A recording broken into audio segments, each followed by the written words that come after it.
Hi hello నమస్తే welcome to HMTV to the point.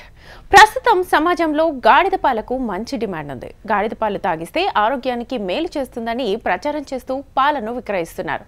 గాడిద పాలు కూడా తాగేవారి సంఖ్య పెరగడంతో ఈ పాలకు మార్కెట్లో డిమాండ్ పెరిగిపోయింది. కరము పాలు గరిటెడైనా చాలు అన్నట్లుగా గాడిద పాలు తాగితే పలు రకాల మొండి వ్యాధులకు ఉపశమనం కలుగుతుందని గాడిద పాల విక్రయదారులు అంటున్నారు. ఇందులో నిజమేంతో తెలియదు కానీ గాడిద పాలను కూడా అనేక మంది కొనుగోలు చేసి తాగుతున్నారు. రాజన్న సిరిసిల్ల జిల్లా గంభీరావుపేట మండల కేంద్రంలో కొంతమంది 3 గాడిదలతో ప్రతి సంవత్సరం గంభీరావుపేట పట్టణ గ్రామీణ ప్రాంతాల్లో ఊరూరా తిరుగుతూ గాడిద పాలను విక్రయిస్తున్నారు.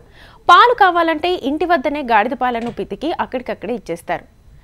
టీ కప్పు గాడిద పాలు తాగితే చిన్నపిల్లలకు 150, పెద్దలకు ఒక టీ కప్ 200 రూపాయల చొప్పున విక్రయిస్తున్నారు.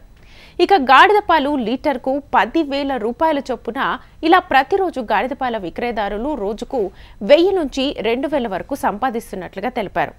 గిరాకీ ఉంటే అంతో ఇంతో ఆదాయం వస్తుందని, అది కూడా గాడిద పాల గురించి తెలిసిన వారు మాత్రమే కొనుగోలు చేస్తున్నారని చెప్తున్నారు.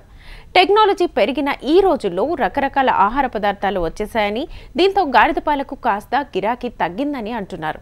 ఇక దగ్గులు, తుమ్ము, ఆయాసాలు, గురక వంటి వ్యాధులను గాడిద పాలు తాగితే పూర్తిగా తగ్గిపోతాయని, ఈ పాలల్లో పలు ఔషధ గుణాలు ఉంటాయని నిర్వాహకులు ప్రచారం చేస్తూ గాడిద పాలను విక్రయిస్తున్నారు. గిరాకీ తగ్గిందని, ఆవు, గేదె, మేక పాలను ఉన్న గిరాకీ గాడిద పాలకు ఉండటం లేదని, అయితే గాడిద పాలు ఔషధ గుణాలు కలిగి ఉంటాయని, వీటిని తాగడం ద్వారా చిన్నారులకు, పెద్దలకు పలు రకాల వ్యాధులు నివారణ అవుతాయని చెప్తున్నారు.